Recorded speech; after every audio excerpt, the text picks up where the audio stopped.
हिंदी साहित्य के जाने माने लेखक प्रेमचंद जी के कहानी खंड मानसरोवर खंड 6 में से मुक्तिधन नाम की कहानी। भारतवर्ष में जितने व्यवसाय है उन सब में लेन देन का व्यवसाय सबसे लाभदायक है। आमतौर पर सूद की दर 25 रुपये सैकड़ा सालाना है। प्रचुर स्थावर या जंगम संपत्ति पर 12 रुपये सैकड़े सालाना सूद लिया जाता है। इसमें कम ब्याज पर रुपया मिलना प्राय असंभव है। बहुत कम ऐसे व्यवसाय है जिनमें 15 रुपये सैकड़े से अधिक लाभ हो, और वह भी बिना किसी झंझट के। उस पर नजराने की रकम अलग, लिखाई दलाली अलग, अदालत का खर्चा अलग। ये सब रकमें भी किसी न किसी तरह महाजन ही की जेब में जाती है। यही कारण है कि यहाँ लेन देन का धंधा इतनी तरक्की पर है। वकील, डॉक्टर, सरकारी कर्मचारी, जमींदार, कोई भी जिसके पास कुछ फालतू धन हो यह व्यवसाय कर सकता है। अपनी पूंजी के सदुपयोग का यह सर्वोत्तम साधन है। लाला दाऊ दयाल भी इसी श्रेणी के महाजन थे। वह कचहरी में मुख्तारगिरी करते थे और जो कुछ बचत होती थी उसे 25-30 रुपये सैकड़ा वार्षिक ब्याज पर उठा देते थे। उनका व्यवहार अधिकतर निम्न श्रेणी के मनुष्यों से ही रहता था। उच्च वर्ण वालों से वह चौकन्ना रहते थे। उन्हें अपने यहाँ फटकने ही न देते थे।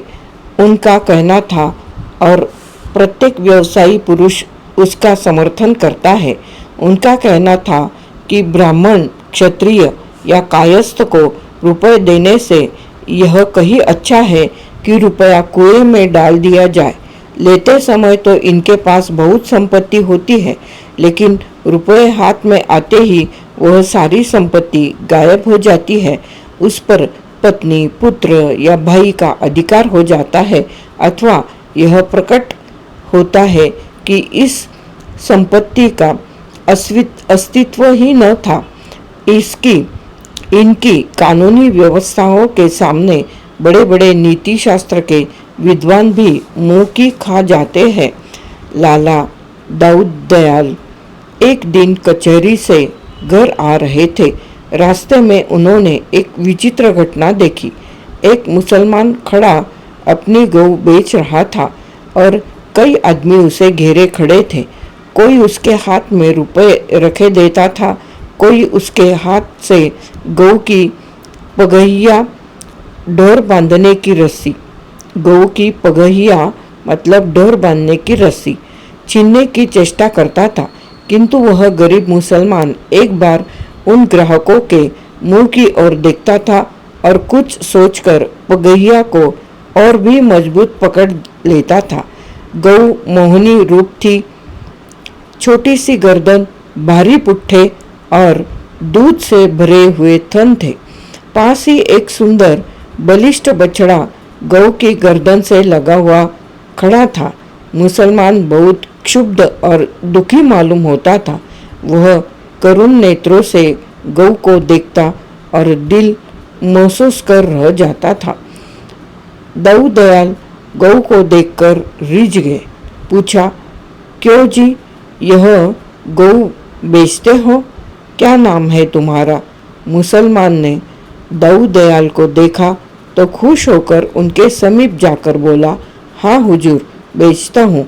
दाऊ दयाल, कहाँ से लाए हो? तुम्हारा नाम क्या है? मुसलमान बोला, नाम तो है रहमान, पचोली में रहता हूँ। दाऊ दयाल बोले, दूध देती है? मुसलमान, हाँ हुजूर, एक बेला में 3 सेर दूध लीजिए। अभी दूसरा ही तो बेत है। इतनी सीधी है कि बच्चा भी दूह ले। बच्चे पैर के पास खेलते रहते हैं, पर क्या मजाल कि सिर भी हिलाए। दाऊ दयाल, कोई तुम्हें यहाँ पहचानता है? मुख्तार साहब को शुबा हुआ कि कहीं चोरी का माल न हो। मुसलमान, नहीं हुजूर, गरीब आदमी हूँ, मेरी किसी से जान पहचान नहीं है। दाऊदयाल बोला, क्या दाम मांगते हो? रहमान ने 50 रुपये बतलाए। मुख्तार साहब को 30 रुपये का माल जचा। कुछ देर तक दोनों ओर से मोल भाव होता रहा। एक को रुपयों की गरज थी और दूसरे को गऊ की चाह। सौदा पटने में कोई कठिनाई न हुई। 35 रुपये पर सौदा तय हो गया।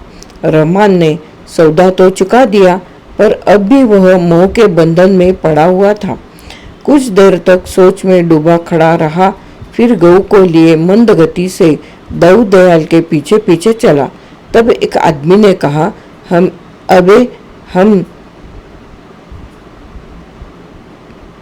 अबे हम 36 रुपये देते हैं, हमारे साथ चल। रहमान बोला, नहीं देते तुम्हें, क्या कुछ जबरदस्ती है? दूसरे आदमी ने कहा, हमसे 40 रुपये ले ले, अब तो खुश हुआ।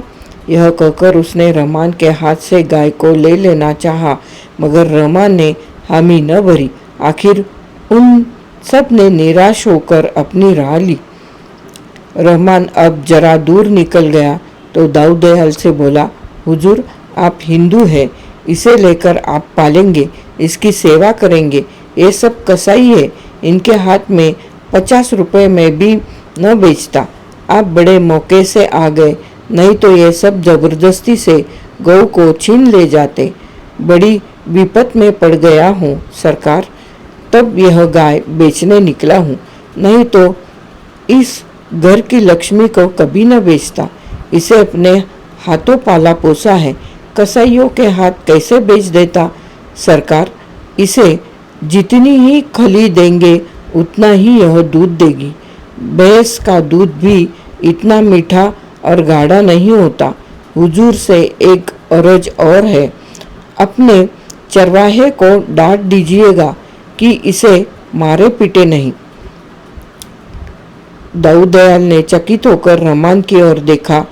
भगवान, इस श्रेणी के मनुष्य में इतना सौजन्य, इतनी सदृदयता है, जहाँ यहाँ तो बड़े बड़े तिलक त्रिपुंडधारी महात्मा कसाईयों के हाथ गौवे बेच जाते हैं, एक पैसे का घाटा भी नहीं उठाना चाहते, और यह गरीब 5 रुपए का घाटा सह कर इसलिए मेरे हाथ गौ बेच रहा है कि यह किसी कसाई के हाथ न पड़ जाए।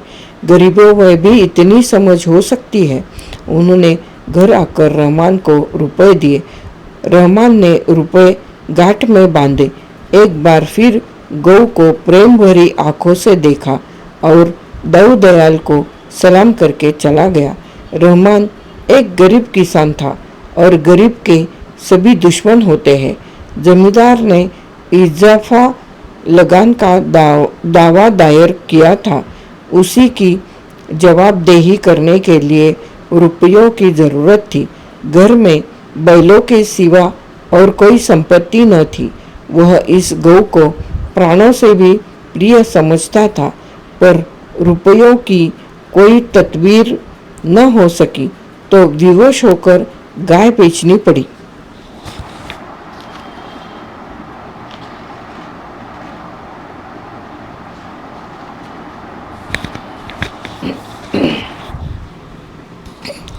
पचौली में मुसलमानों के कई घर थे। अब की कई साल के बाद हज का रास्ता खुला था। पाश्चात्य महासमर के दिनों में राह बंद थी। गांव के कितने ही स्त्री पुरुष हज करने चले। रहमान की बूढ़ी माता भी हज के लिए तैयार हुई। रहमान से बोली, बेटा, इतना सबाब करो, बस मेरे दिल में यही एक अरमान बाकी है। इस अरमान को लिए हुए क्यों दुनिया से जाऊं? खुदा तुमको इस नेकी की सजा देगा। इस नेकी की फल देगा। मातृभूमि ग्रामीणों का विशिष्ट गुण है। रहमान के पास इतने रुपए कहाँ थे कि हज के लिए काफ़ी होते। पर माता की आज्ञा कैसे टालता, सोचने लगा किसी से उधार ले लूं, कुछ अबकी इख पैर कर दे दूंगा, कुछ अगले साल चुका दूंगा।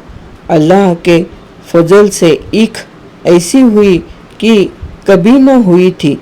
यह माँ की दुआ ही का फल है, मगर किससे लूं? कम से कम 200 रुपये हो तो काम चले। किसी महाजन से जान पहचान भी तो नहीं है। यहाँ जो दो एक बनिए लेन देन करते हैं वे तो असामियों की गर्दन ही रेतते हैं। चलूं लाला दाऊदयाल के पास, इन सब से तो वही अच्छे हैं। सुना है वादे पर रुपए लेते हैं, किसी तरह नहीं छोड़ते। लोनी चाहे दीवार को छोड़ दे, दीमक चाहे लकड़ी को छोड़ दे, पर वादे पर रुपए न मिले तो वह असामियों को नहीं छोड़ते। बात पीछे करते हैं, नालिश पहले। हाँ, इतना है कि असामियों की आँख में धूल नहीं झोंकते, हिसाब किताब साफ रखते हैं। कई दिन वह इसी सोच विचार में पड़ा रहा कि उनके पास जाऊं या न जाऊं। अगर कहीं वादे पर रुपए न पहुँचे तो बिना नालिश किए न मानेंगे, घर बार बैल बदिया सब नीलाम कर देंगे। लेकिन जब कोई वश न चला तो हार कर दाऊदयाल के ही पास गया और रुपए कर्ज मांगे। दाऊदयाल बोला, तुम्ही ने तो मेरे हाथ गऊ बेची थी ना? रहमान बोला, हाँ हुजूर। दाऊदयाल बोला, रुपए तो तुम्हें दे दूंगा, लेकिन मैं वादे पर रुपए लेता हूँ। अगर वादा पूरा न किया तो तुम जानो, फिर मैं जरा भी रियायत न करूँगा। बताओ कब दोगे? रहमान ने मन में हिसाब लगाकर कहा, सरकार 2 साल की मियाद रख ले। दाऊदयाल बोले, अगर 2 साल में न दोगे तो ब्याज की दर 32 रुपये सैकड़े हो जाएगी। तुम्हारे साथ इतनी मुरव्वत करूँगा कि नालिश न करूँगा। रहमान बोला, जो चाहे कीजिएगा, हुजूर के हाथ में ही तो हूँ। रहमान ने को 200 रुपये के 180 रुपये मिले। कुछ लिखाई कट गई, कुछ नजराना निकल गया, कुछ दलाली में आ गया। घर आया, थोड़ा सा गुड़ रखा हुआ था, उसे बेचा और स्त्री को समझा बुझा कर माता के साथ हज को चला। मियाद गुजर जाने पर लाला दाऊदयाल ने तकाजा किया। एक आदमी रहमान के घर बेचकर उसे बुलाया और कठोर स्वर में बोले, क्या अभी 2 साल नहीं पूरे हुए? लाओ, रुपये कहाँ है? रहमान ने बड़े दीन भाव से कहा, हुजूर बड़ी गर्दिश में हूँ। अम्मा जब से हज करके आई है तभी से बीमार पड़ी हुई है। रात दिन उन्हीं की दवा दारू में दौड़ते गुजरता है। जब तक जीती है हुजूर कुछ सेवा कर लूँ, पेट का धंधा तो जिंदगी भर लगा रहेगा। अब की बार कुछ फसल नहीं हुई हुजूर, ईख पानी बिना सूख गई, सन खेत में पड़े पड़े सूख गया, ढोने की मोहलत न मिली, रबी के लिए खेत जोत न सका, परती पड़े हुए हैं। अल्लाह ही जानता है किस मुसीबत से दिन कट रहे हैं। हुजूर के रुपए कौड़ी कौड़ी अदा करूँगा, साल भर की और मोहलत दीजिए। अम्मा अच्छी हुई और मेरे सिर से बला टली। दाऊदयाल ने कहा, 32 रुपये सैकड़े ब्याज हो जाएगा। रहमान ने जवाब दिया, जैसी हुजूर की मर्जी। रहमान यह वादा करके घर आया तो देखा कि माँ का अंतिम समय आ गया है, प्राण पीड़ा हो रही है, दर्शन बदे थे सो हो गए। माँ ने बेटे को एक बार वात्सल्य दृष्टि से देखा, आशीर्वाद दिया और परलोक सिधारी। रहमान अब तक गर्दन तक पानी में था, अब पानी सिर पर आ गया। इस वक्त पड़ोसियों से कुछ उधार लेकर दफन कफन का प्रबंध किया, किंतु मृत आत्मा की शांति और परितोष के लिए ज़कात और फातिहे की ज़रूरत थी। कब्र बनवानी ज़रूरी थी। बिरादरी का खाना गरीबों को, खैरात, कुरान की तलावत और ऐसे कितने ही संस्कार करने परमावश्यक थे। मातृसेवा का इसके सिवा अब कौन सा अवसर हाथ आ सकता था। माता के प्रति समस्त सांसारिक और धार्मिक कर्तव्यों का अंत हो रहा था। फिर तो माता की स्मृति मात्र रह जाएगी। संकट के समय फरियाद सुनने के लिए मुझे खुदा ने सामर्थ्य दी होती तो इस वक्त क्या कुछ न करता। लेकिन अब क्या अपने पड़ोसियों से भी गया गुजरा हूँ। उसने सोचना शुरू किया। रुपए लाऊं कहाँ से? अब तो लाला दाऊदयाल भी न देंगे। एक बार उनके पास जाकर देखूं तो सही। कौन जाने मेरी विपत्ति का हाल सुनकर उन्हें दया आ जाए। बड़े आदमी हैं, कृपा दृष्टि हो गई तो 100-200 उनके लिए कौन बड़ी बात है। इस भांति मन में सोच विचार करता हुआ वह लाला दाऊदयाल के पास चला। रास्ते में एक कदम मुश्किल से उठता था। कौन मुँह लेकर जाऊं? अभी 3 ही दिन हुए हैं। साल भर में पिछले रुपए अदा करने का वादा करके आया हूँ। अब तो 200 रुपए और मांगूंगा। जो वह क्या कहेंगे। मैं ही उनकी जगह पर होता तो कभी न देता। उन्हें जरूर संदेह होगा कि यह आदमी नियत का बुरा है। कहीं दुत्कार दिया, घुड़कियाँ दी तो पूछे तेरे पास ऐसी कौन सी बड़ी जायदाद है जिस पर रुपए की थैली दे दूं तो क्या जवाब दूंगा। जो कुछ जायदाद है वह यही दोनों हाथ है। उसके सिवा यहाँ क्या है। घर कोई सेठ भी न पूछेगा। खेत है तो जमींदार के उन पर अपना कोई काबू ही नहीं। बेकार जा रहा हूँ। वहाँ धक्के खाकर निकलना पड़ेगा। रही सही आबरू भी मिट्टी में मिल जाएगी। परंतु इन निराशाजनक शंकाओं के होने पर भी वह धीरे धीरे आगे बढ़ा चला जाता था। जैसे कोई अनाथ विधवा थाने फरियाद करने जा रही हो। लाला दाऊदयाल कचहरी से आकर अपने स्वभाव के अनुसार नौकरों पर बिगड़ रहे थे। द्वार पर पानी क्यों नहीं छिड़का, बरामदे में कुर्सियाँ क्यों नहीं निकाल रखी। इतने में रहमान सामने आकर खड़ा हो गया। लाल साहब झल्लाए तो बैठे थे। रुष्ट होकर बोले, तुम क्या करने आए हो जी? क्यों मेरे पीछे पड़े हो? मुझे इस वक्त बातचीत करने की फुर्सत नहीं है। रहमान कुछ न बोल सका। यह डांट सुनकर इतना हताश हुआ कि उल्टे पैरों लौट पड़ा। हुई न वही बात।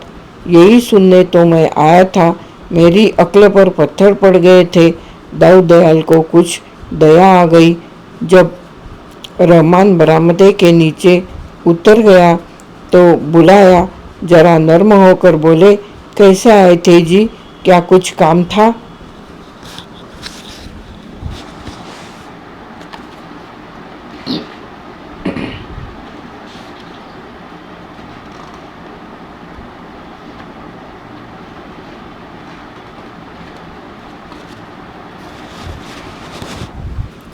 रहमान बोला, नहीं सरकार, यो ही सलाम करने चला आया था। दाऊदयाल बोले, एक कहावत है, सलामे रोस्ताई बेगरज नेस्त। किसान बिना मतलब के सलाम नहीं करता। क्या मतलब है कहो। रहमान फुट फुट कर रोने लगा। दाऊदयाल ने अटकल से समझ लिया इसकी माँ मर गई। पूछा, क्यों रहमान, तुम्हारी माँ सिधार तो नहीं गई? रहमान बोला, हाँ हुजूर, आज 3रा दिन है। दाऊदयाल रोने से क्या फायदा।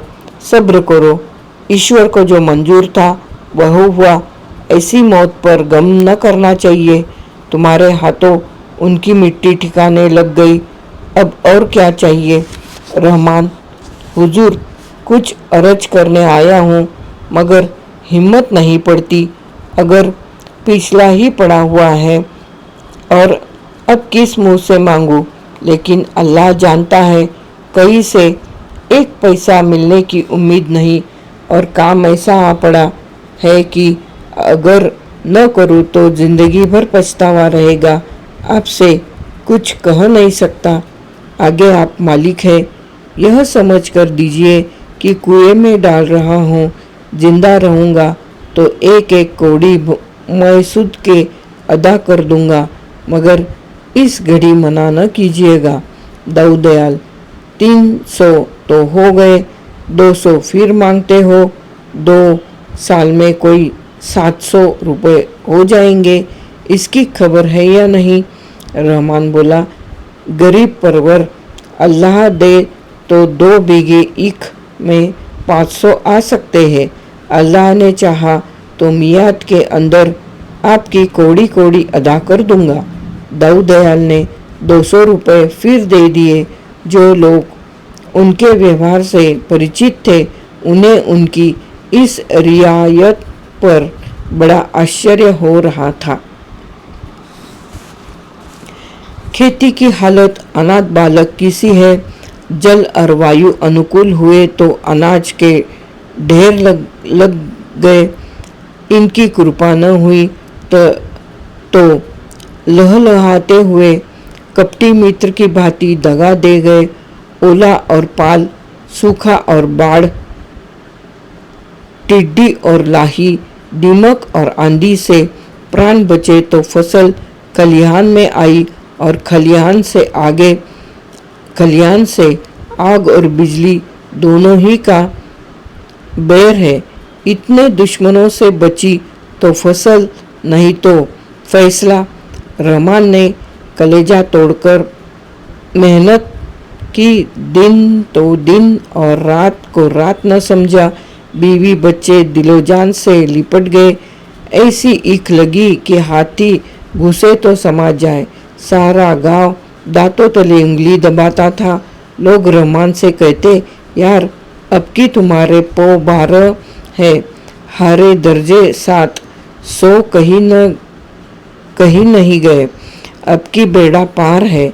रहमान सोचा करता, अब जो ही गुड़ के रुपए हाथ आए, सबके सब ले जाकर लाला दाऊद दयाल के कदमों पर रख दूंगा।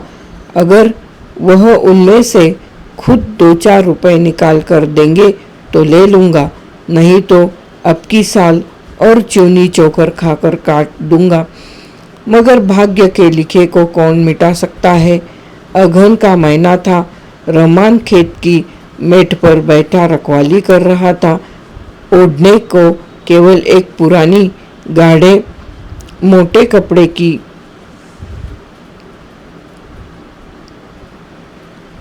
चादर थी, इसलिए ईख के पत्ते जला दिए थे। सहसा दवा का एक झोंका आया, सहसा हवा का एक झोंका आया कि जलते हुए पत्ते उड़कर खेत में जा पहुंचे। आग लग गई। गांव के लोग आग बुझाने दौड़े, मगर आग की लपटें टूटते तारों की भांति एक हिस्से से उड़कर दूसरे सिरे पर जा पहुंचती थी। सारे उपाय व्यर्थ हुए। पूरा खेत जलकर राख का ढेर हो गया और खेत के साथ रहमान की सारी अभिलाषाएं नष्ट भ्रष्ट हो गई। घर आया तो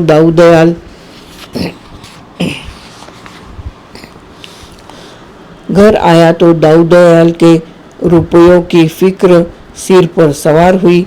अपनी कुछ फिक्र न थी, बाल बच्चों को भी फिक्र न थी।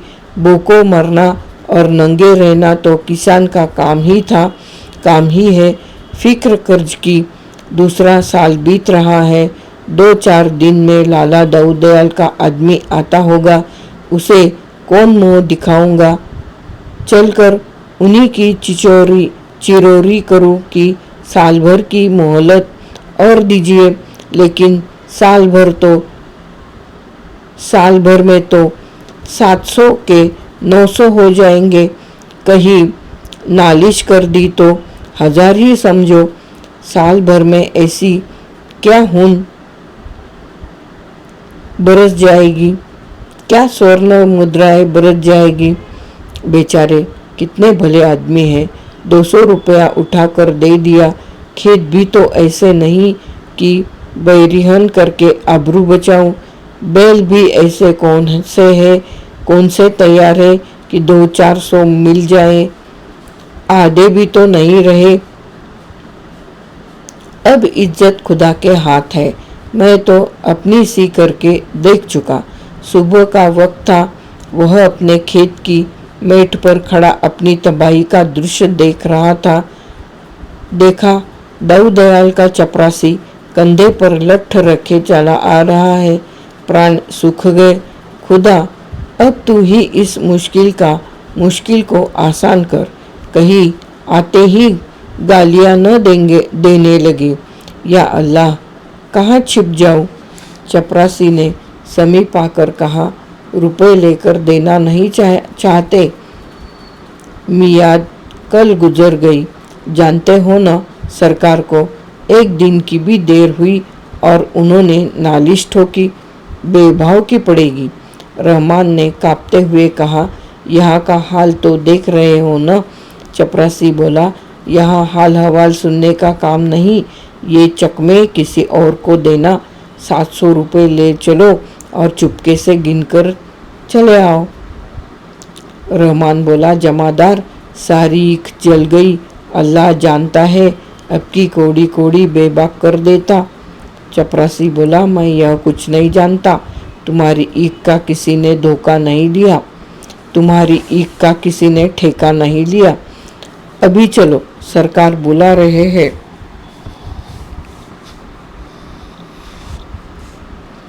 यह कहकर चपरासी उसका हाथ पकड़कर घसीटता हुआ ले चला।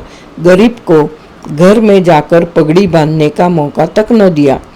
5 कोस का रास्ता कट गया और रहमान ने एक बार भी सिर न उठाया। बस रो रो कर या अली मुश्किल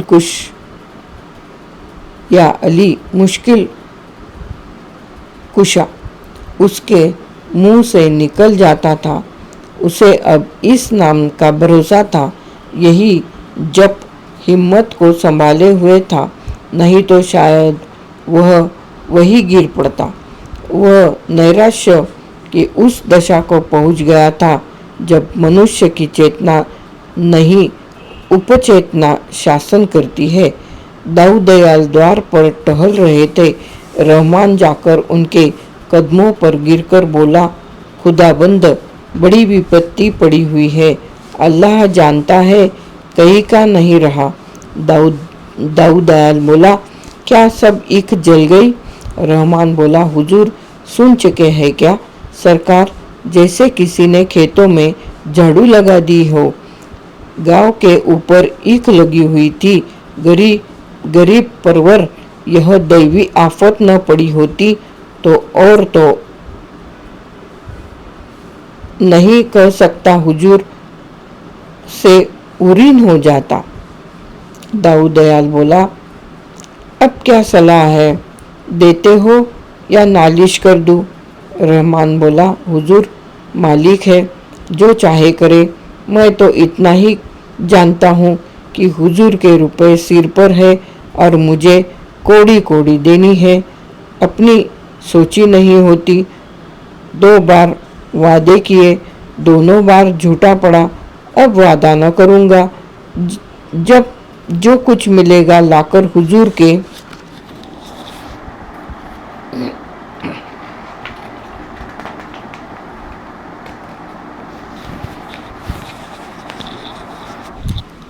के कदमों पर रख दूंगा। मेहनत मजदूरी से पेट और तन काटकर जिस तरह हो सकेगा आपके रुपए भरूंगा। दाऊ दयाल ने मुस्कुराकर कहा, तुम्हारे मन में इस वक्त सबसे बड़ी कौन सी आरजू है। रहमान बोला, यही हुजूर की अपने रुपए अदा हो जाए। सच कहता हूँ हुजूर, अल्लाह जानता है। दाऊ दयाल बोला, अच्छा तो समझ लो कि मेरे रुपए अदा हो गए। रहमान बोला, अरे हुजूर, यह कैसे समझ लूँ। यहाँ न दूंगा तो वहाँ तो देने पड़ेंगे। दाऊद दयाल बोला, नहीं रहमान, अब इसकी फिक्र मत करो, मैं तुम्हें आजमाता था।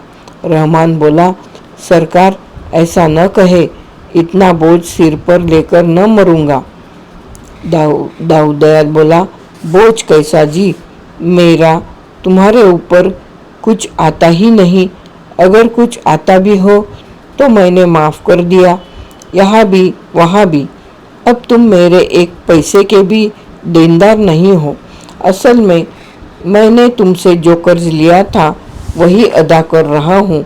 मैं तुम्हारा कर्जदार हूँ, तुम मेरे कर्जदार नहीं हो। तुम्हारी गऊ अब तक मेरे पास है, उसने मुझे कम से कम 800 रुपये का दूध दिया है।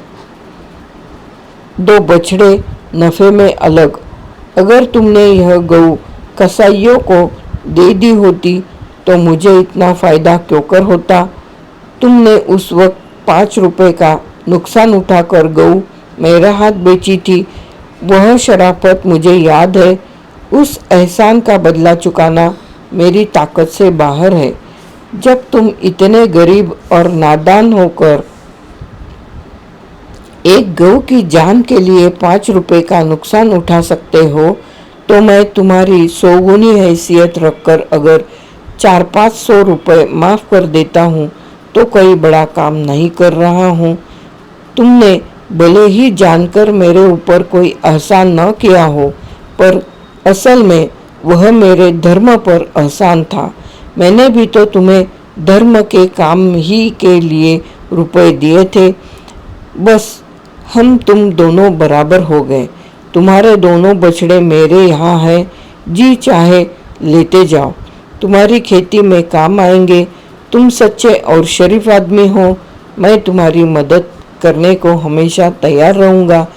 इस वक्त भी तुम्हें रुपयों की ज़रूरत हो तो जितने चाहो ले सकते हो। रहमान को ऐसा मालूम हुआ कि उनके सामने कोई फरिश्ता बैठा हुआ है। मनुष्य उदार हो तो फरिश्ता है और नीच हो तो शैतान।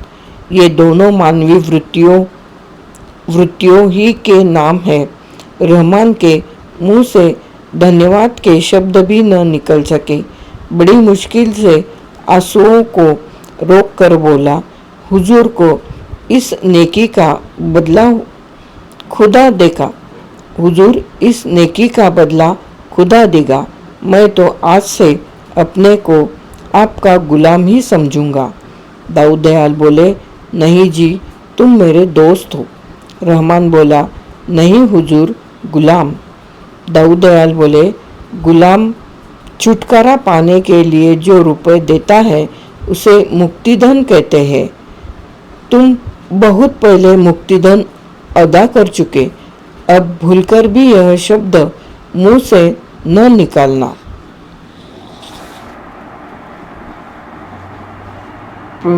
प्रेमचंद जी की मुक्तिधन नाम की कहानी यहाँ पर खत्म होती है। प्रेमचंद जी की मुक्तिधन नाम की कहानी यहाँ पर खत्म होती है।